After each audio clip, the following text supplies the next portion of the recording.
नमस्कार दोस्तों, जय श्री कृष्णा, राधे राधे दोस्तों।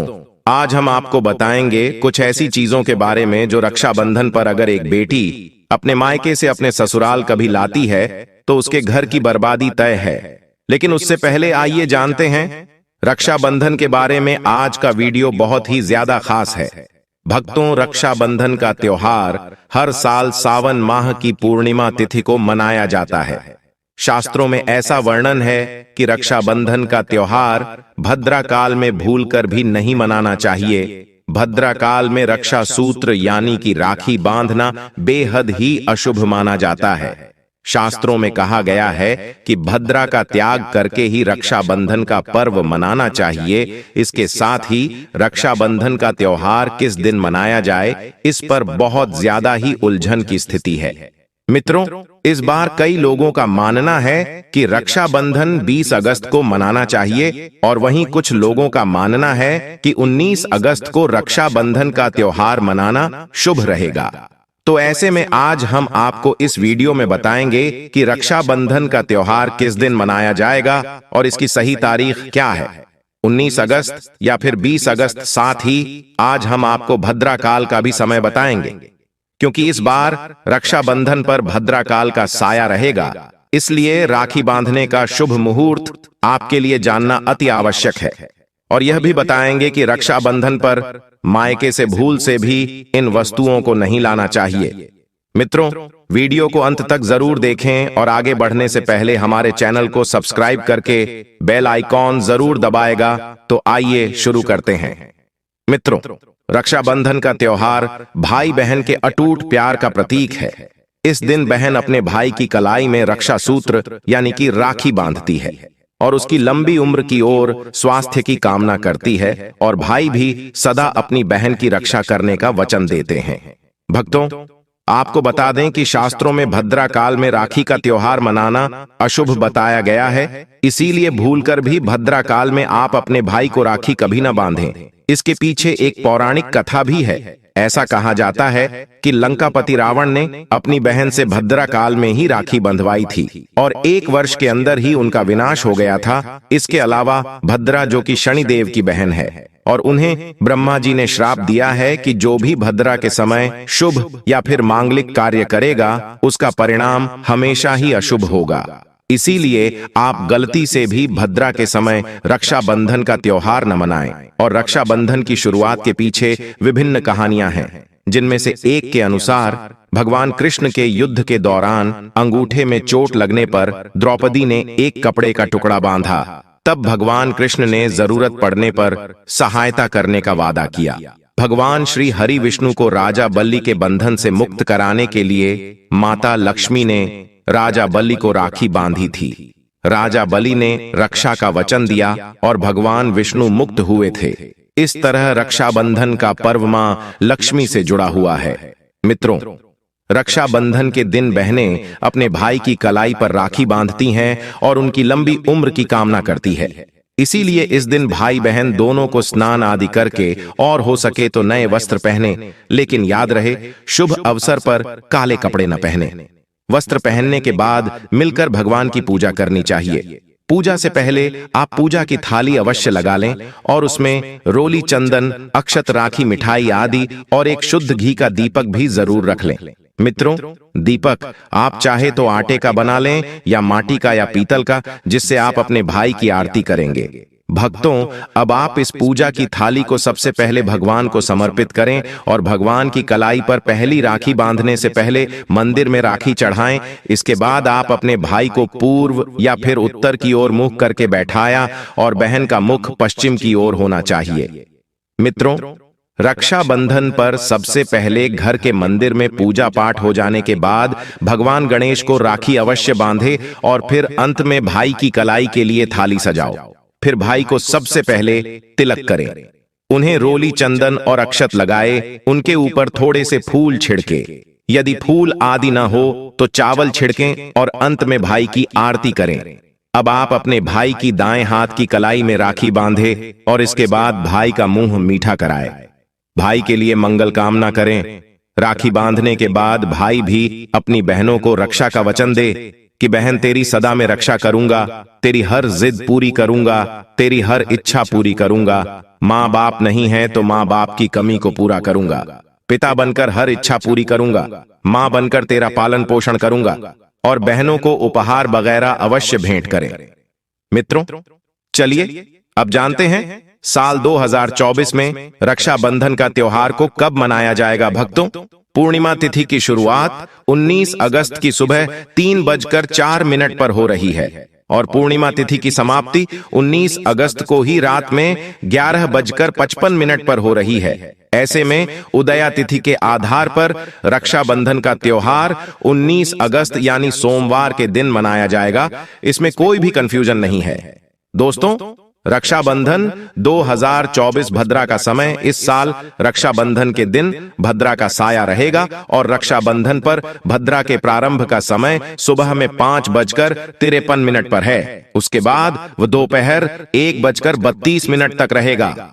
इस भद्रा का वास पाताल लोक में है। हालांकि कई विद्वानों का मत है कि यदि भद्रा का वास स्थान पाताल या फिर स्वर्ग लोक में है तो वह पृथ्वी पर रहने वाले लोगों के लिए अशुभ नहीं होती है, उसे शुभ माना जाता है। लेकिन कई शुभ कार्यों में पाताल की भद्रा को नजरअंदाज नहीं करते हैं। आखिर हम हिंदू हैं तो हर शुभ कार्य का या अशुभ कार्य का पालन तो करना ही पड़ता है। किसी भी शुभ या अशुभ कार्य को नजरअंदाज नहीं कर सकते। और दोस्तों, रक्षाबंधन के शाम पंचक भी है। रक्षाबंधन वाले दिन शाम के समय में पंचक लग रहा है। पंचक शाम 7 बजे से शुरू होगा और अगले दिन सुबह 5:53 तक रहेगा। पंचक सोमवार को लग रहा है जो राज पंचक होगा। इसको अशुभ नहीं माना जाता है, यह शुभ होता है। भक्तों, आप जानते हैं सबसे इंपॉर्टेंट बात रक्षाबंधन का शुभ मुहूर्त देखिए। 19 अगस्त को रक्षाबंधन का मुहूर्त दोपहर में 1:30 से लेकर रात 9:08 तक है। उस दिन भाइयों को राखी बांधने के लिए 7 घंटे 38 मिनट तक का समय मिलेगा। भक्तों, इस बात का ध्यान रहे, भद्रा में राखी बांधने से हमेशा घर परिवार का विनाश होता है। इसीलिए भाई को इस समय कभी राखी ना बांधे हैं। पूरा घर परिवार कंगाल हो सकता है। लंकापति रावण को इसी समय राखी बांधी गई थी, इसीलिए उसके पूरे कुल का विनाश हो गया। इसीलिए समय के अनुसार ही रक्षाबंधन का त्योहार मनाना बहुत ही शुभ और मंगलकारी रहेगा। मित्रों, थोड़ा कठिन जरूर है, लेकिन यह समय आपके भाई और आपके परिवार के लिए शुभ रहने वाला है। भक्तों, कई लोगों के यहाँ यह परंपरा होती है कि वे लोग सूर्यास्त होने के बाद रक्षाबंधन का त्योहार आदि नहीं मनाते हैं। लेकिन रक्षाबंधन यानी राखी बांधने का मुहूर्त 19 अगस्त को रात 9:08 तक का है, तो इसमें आप सूर्यास्त के समय भी राखी बांध सकते हैं, क्योंकि इस समय शुभ मुहूर्त पड़ रहा है और हमें मुहूर्त की अति आवश्यकता होती है। फिर मुहूर्त रात में पढ़े या दिन में, मुहूर्त तो आखिर मुहूर्त है। भक्तों, मुहूर्त पर राखी बांधने से भाई को कई लाख गुना शुभ फलों की प्राप्ति होती है, उसका कभी अमंगल नहीं होता। ऐसी बहन का भाई जहां भी जाएगा, दिन दुगनी रात चौगुनी तरक्की ही पाएगा। ऐसा भाई लाखों करोड़ों में खेलेगा, रुतबा पैसा धन दौलत सब कुछ कमाएगा। राहु दोष, पितृदोष, नजर दोष, मंगल दोष सब कुछ दूर रहेंगे। मित्रों, और रक्षाबंधन पर भाई को काली राखी नहीं बांधना चाहिए, शुभ नहीं माना जाता।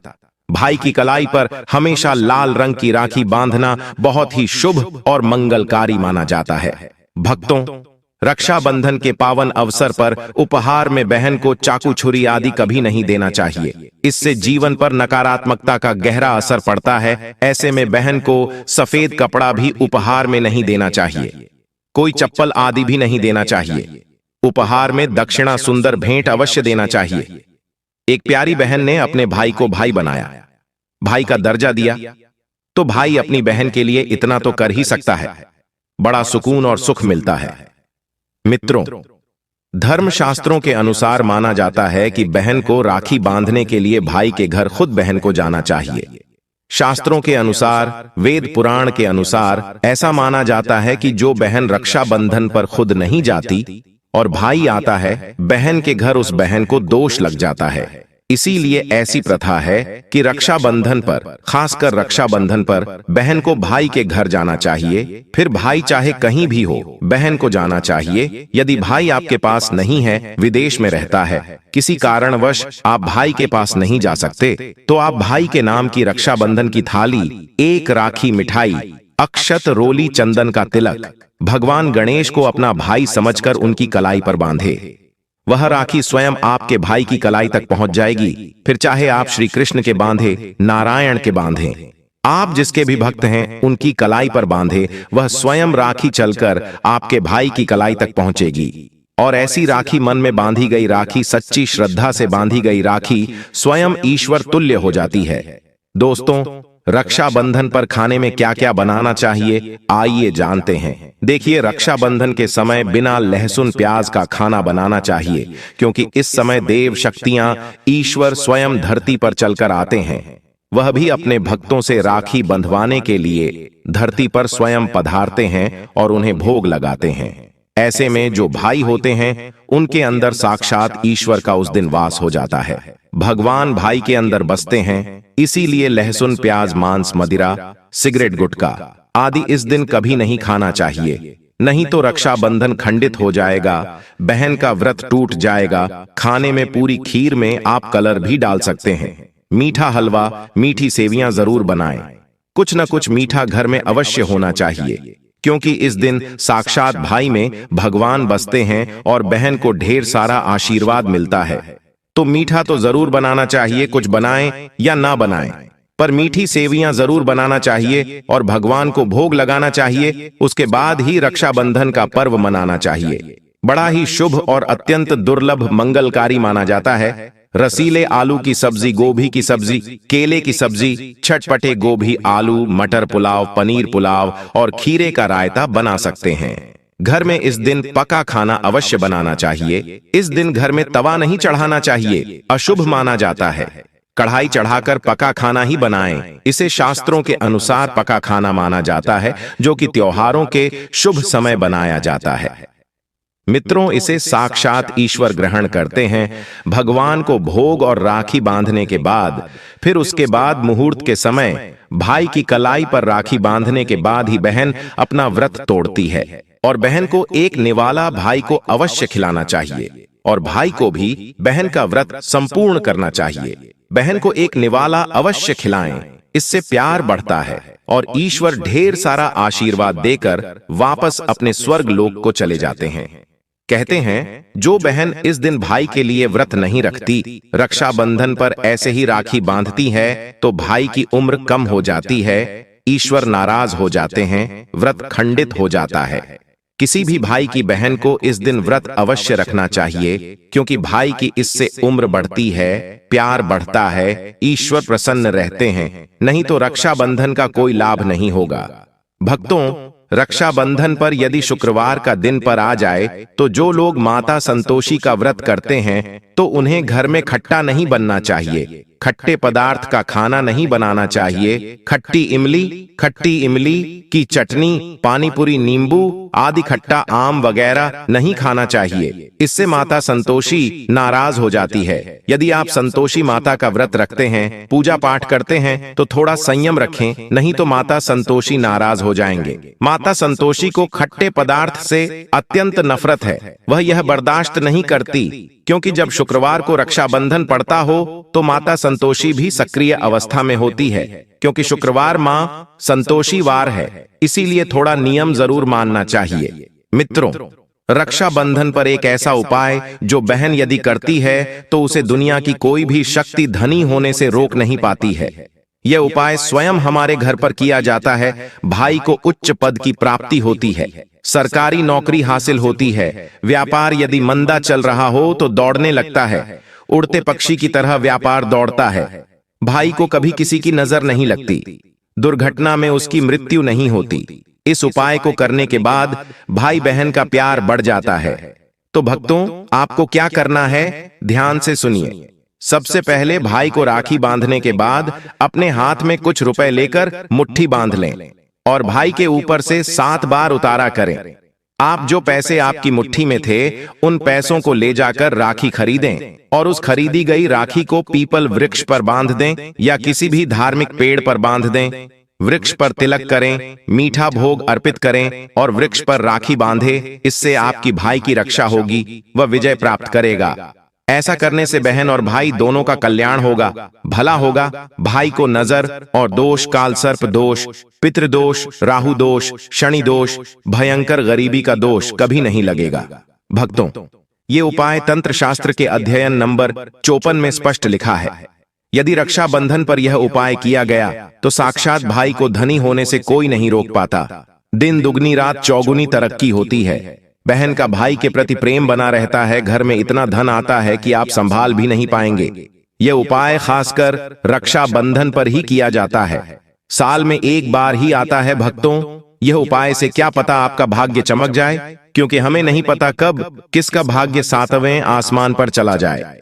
सच्चे हृदय से किया गया उपाय स्वयं ईश्वर भी विफल नहीं करते। और यदि एक बहन भाई के लिए या उपाय करें तो स्वयं ईश्वर भी इस उपाय को खाली नहीं जाने देते, क्योंकि इसमें एक बहन का हाथ है, उसका प्यार है, ममता है, भाई के प्रति सच्ची आस्था है। और इसी आस्था को देखते हुए ईश्वर इस उपाय को सफल बनाते हैं। अब अगर गलती से किसी ने भद्रा काल में भाई को राखी बांध दी तो भद्रा के प्रकोप से कैसे बचें? क्या उपाय करें जिससे कि भाई के ऊपर संकट न आए? तो मान्यता है कि अगर भद्रा का हम आदर करें, विधि विधान से उनकी पूजा करें, उनके 12 नामों का जाप करें, तो भद्रा के प्रकोप से आप बचे रहेंगे। साथ ही मां लक्ष्मी के साथ साथ अन्य देवी देवताओं की पूजा करें और भाई की रक्षा की प्रार्थना करें। लेकिन भाइयों की समृद्धि के लिए आपको भद्रा काल का विशेष ध्यान रखना होगा। शास्त्रों में हर समस्या का समाधान लिखा है। भक्तों, अब बात कर लेते हैं कि मायके से भूल से भी कौन सी वस्तुएं हमें नहीं लानी चाहिए। दोस्तों, शास्त्रों में कुछ ऐसी चीजों का वर्णन है जो पत्नी को अपने मायके से कभी नहीं लानी चाहिए, वरना यह पति की बर्बादी का कारण बन सकती है। हो सकता है पति कंगाल हो जाए। बेटियों के लिए हर माँ बाप का सपना होता है कि उन्हें एक अच्छा ससुराल और प्यार करने वाला पति मिले। ससुराल में उनकी बेटी का मान सम्मान किया जाए और ससुराल में कई खुशियां ही खुशियां हो। लेकिन कई बार माँ बाप कुछ ऐसी गलतियां कर बैठते हैं जिसकी वजह से बेटी को और पति को जीवन भर दुख सहना पड़ सकता है। बेटी को दी गई कुछ चीजें के कारण उसके जीवन में खुशियों के बजाय दुख दरिद्रता आने लगती हैं। आइए जानते हैं कि बेटी को कौन सी चीजें गलती से भी नहीं देनी चाहिए। बेटी को कभी भी मिर्च न दें, इससे उसके शादीशुदा जीवन में कड़वाहट फैल सकती है। ऐसा माना जाता है कि बेटियों के साथ मिर्च देने से उसके और उसके पति के रिश्तों में तकरार होती है। बेटी को फल या सूखे मेवे दे सकते हैं, यह शुभ माना जाता है। लोग बेटी को गृहस्थी के लिए चूल्हा देते हैं, ऐसा कभी न करें। चूल्हा देने से माना जाता है कि वे अपने परिवार में अपना चूल्हा अलग कर लें। चूल्हे की बजाय आप अन्य घर गृहस्थी से जुड़ी दूसरी चीजें दे सकते हैं। बेटी को भूलकर भी तेज धार वाली चीजें ना दें। इसका मतलब होता कि आप उसके रिश्तों में घुलने मिलने से रोक रहे हैं। आप अपनी बेटी को मीठी चीजें दे सकते हैं। इसके अलावा बेटी को भूलकर भी आचार दे देने से उसके रिश्ते में खटास आ जाती है, जबकि आप खाने पीने की बाकी चीजें दे सकते हैं। दोस्तों, अगर किसी पार्टी को लगता है कि आपको आपके मायके से वह मान सम्मान नहीं मिलता है जिसके आप हकदार हैं और अब वही मान सम्मान पाना चाहते हैं, यह अगर महिलाओं को, अगर किसी पत्नी को लगता है कि आपके पति की इज्जत आपके घर वाले नहीं करते हैं, तो आप यह बेहद सरल उपाय कर सकते हैं। कुछ ही दिन में आपको इसका असर देखने को मिलेगा। आपके पति को वह मान सम्मान आपके मायके में मिलेगा जिसके वह हकदार हैं। हर कोई चाहता है कि समाज में सभी लोग उसका आदर करें और उसे मान सम्मान मिले। कई बार ऐसा होता है कि नेगेटिव एनर्जी व्यक्ति को उचित मान सम्मान नहीं मिलता है। वहीं ज्योतिष में कुछ ऐसे उपाय बताए गए हैं जिनके कारण व्यक्ति को मान सम्मान, धन और नौकरी आदि सभी समस्याएं खत्म हो जाती है। साथ ही काफी लोग आपका आदर भी करने लगते हैं। तो आइए जानते हैं कि कुछ ऐसे उपायों के बारे में। यदि आप चाहते हैं कि समाज में और आपके ससुराल में आपको मान सम्मान मिले, तो आपको रात को सोते समय एक तांबे के बर्तन में पानी रखकर सोना है। और उस बर्तन में आपको सोने या चांदी का कोई सिक्का या आभूषण डाल देना है और सुबह उठकर सबसे पहले बिना मुख धोए यह उस जल को पी जाना है। ऐसा करने से व्यक्ति को उचित मान सम्मान की प्राप्ति होने लगती है। साथ ही इस उपाय से जितना भी तनाव आपके जीवन में है वह भी समाप्त हो जाता है। आपके दिमाग में या आपके मन में कोई भी तनाव हो वो सब समाप्त हो जाएगा। रात को सोते समय अपने पलंग के नीचे एक बर्तन में थोड़ा सा पानी रखें और सुबह वह पानी घर के बाहर फेंक दें। ऐसा करने से वाद विवाद या कोई व्यक्ति आपके ऊपर आरोप लगाता है तो वे भी सिद्ध नहीं होता है। इस उपाय को करने से आपको सभी प्रकार के वाद विवाद से सुरक्षा मिलती है। इससे आपके ऊपर जितनी भी नकारात्मकता है या अगर घर में नकारात्मकता है वो सब इस पानी के द्वारा घर से बाहर निकल जाएगी। रोजाना यह उपाय करें तो कुछ ही दिनों में आपको इसका असर दिखने लगेगा। भक्तों, समाज में मान सम्मान की प्राप्ति के लिए संबंधी समस्याओं के लिए अथवा अगर आपको नौकरी नहीं मिल रही, आपको कारोबार नहीं चल रहा है तो आप कबूतर और चिड़िया को चावल बाजरा का मिश्रण डालना चाहिए। वहीं आपको बाजरा आपको शुक्रवार के दिन खरीदना है और शनिवार से यह प्रक्रिया शुरू करनी है। ऐसा करने से बहुत लाभ मिलता है और मान सम्मान के साथ ही धन संबंधी समस्याएं भी दूर हो जाती हैं। यदि आपको नौकरी नहीं मिल रही है तो आपको नौकरी भी मिल जाती है। साथ ही बुधवार के दिन गणपति जी को धूप अर्पित करने से व्यक्ति को मान सम्मान की प्राप्ति होती है। भक्तों, उम्मीद है आपको वीडियो अच्छी लगी होगी। अगर हाँ तो वीडियो को लाइक कीजिए, शेयर कीजिए और चैनल को सब्सक्राइब करना मत भूलिएगा। और साथ ही इस वीडियो से कोई भी सवाल है तो आप कमेंट बॉक्स में जरूर लिखें और कमेंट बॉक्स में सच्चे दिल से हर हर महादेव अवश्य लिखें। आपने अभी तक वीडियो को लाइक नहीं किया तो लाइक अवश्य करें। आपका एक लाइक हमारे लिए बहुत ही महत्वपूर्ण है। धन्यवाद।